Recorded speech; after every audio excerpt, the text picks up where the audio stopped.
everybody, welcome back to another video on the ChaddyTheChump channel, and today we are going to be talking about the unbelievable card that took place last night in Monaco.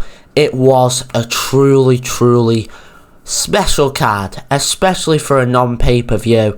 Every fight delivered in its own way, and a very good card put on by Eddie Hearn. We're going to be talking about all of the fights, so let's get right into it. So the first fight was Hugo Mikhailov versus Sean McComb. Now, I did predict that Mikhailov would win in his home country, but I got that one wrong. To be honest, I did think it was a 50-50 sort of fight. I thought McComb did have a chance, but I went with the wrong guy, and it was McComb in the end, and it was a battering. I should not have backed Mikhailov in that situation, because McComb just showed his levels to this, and there's potential for, big shots, maybe even world title shots, right? Fought Lewis Crocker, lost, and we're also going to be talking about other guys who fought Lewis Crocker later on, because they're probably going to get a rematch. But in terms of this, it was truly a one-sided performance until Sean McComb got him out of there. He was very good in there, McComb, and the skill was on a completely another level.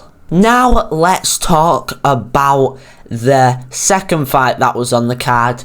The only reason this wasn't the co-main, it was of course deserving of that, but because Ben Davison trains Pat McCormack and also Shabazz Masoud, obviously that probably wouldn't have worked. So this was earlier on in the card. What a banger. This was easily fight of the night. A truly exceptional bout between Pat McCormack and Conor Walker. And I had Pat winning this, right, in terms of before the fight, and also going into the final round, I had Pat McCormack up on the scorecards.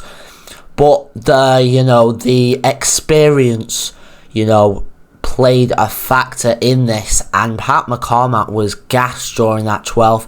He spit his gum shield out, right? It looked like that anyways. I can't obviously fully confirm if he did spit it out, and we'll probably never know, but obviously he was trying to get that time wasted because he had to make it to the final bell, and he didn't, and he got knocked out. Scorecards did actually have Conor Walker on top. I personally thought Pat McCormack did much better. The early rounds I thought McCormack had it, and on the back foot he was very good. It was a very good performance by Pat McCormack, and I think, in my opinion, if this fight was 10 rounds, then it would have been a Pat McCormack win. But the gas tank played a factor, and Conor Walker did manage to get that KO, right? It was a good KO, and Conor Walker did definitely deserve the victory. I mean, the commentary at the end of that fight was a bit iffy. I mean, I'm not going to get into that, right? But check Twitter is all I'm saying. But, of course, Conor Walker victorious. And now everyone's shouting for the Lewis Crocker rematch. And, I guess it kind of makes sense, right? Crocker's probably not going to fight Conor Ben. So, this does make a lot of sense. I mean, it's not really an upward fight in terms of, money, from a money standpoint.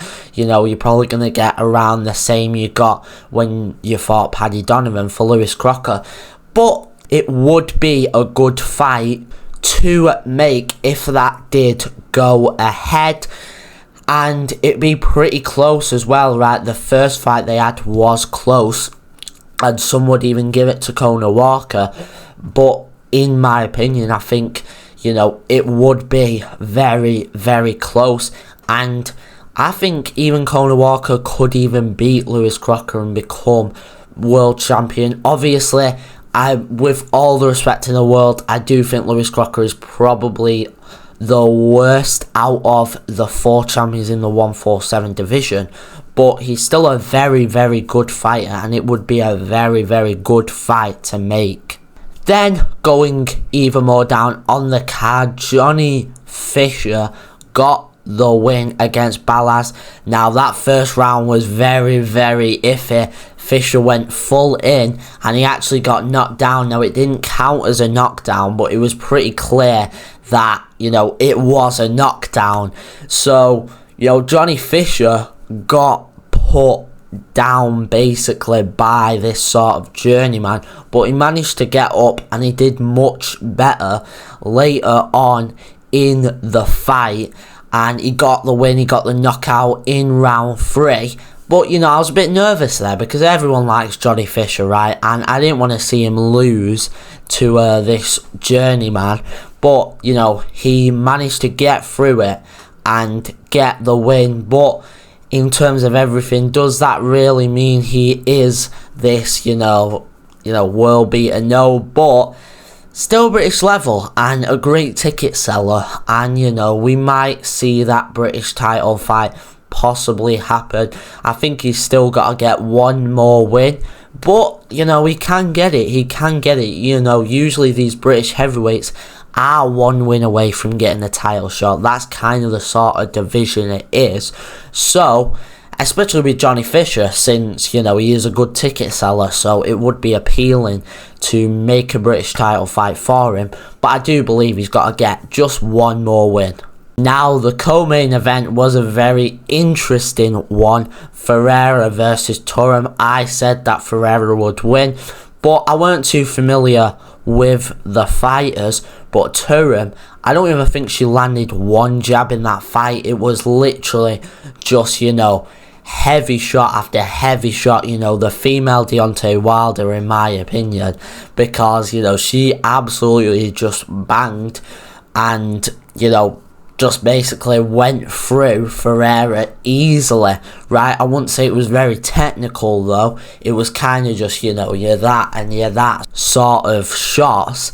And I guess if that gets the win, it does get the win. I think though, she is a world champion. If she fought someone with a bit more technical ability, she would probably have a tougher time though, because surely you can counter them, but I guess, Deontay Wilder in his prime was very difficult to counter, especially with those very tough shots. But then when he come against someone like Tyson Fury, who could outbox him, he ended up losing. So, maybe it's a similar situation with this. I guess we'll see. And finally, let's talk about the main event. Shabazz Masoud gets the win and wins the European title against Peter McGrail. A very good fight, right? McGrail at the start, looked absolutely amazing, and I think he definitely won the earlier rounds because he was explosive at the start, and he was a very, very good fighter, and it looked like it was going to be a Peter McGrail win. But Shabazz Masoud later on came into the fight more and started to outbox McGrail, and I think later on, maybe round 11 was it, he had him really hurt, and I thought there's maybe even a chance that he could get the knockout, but McGrail withstood it.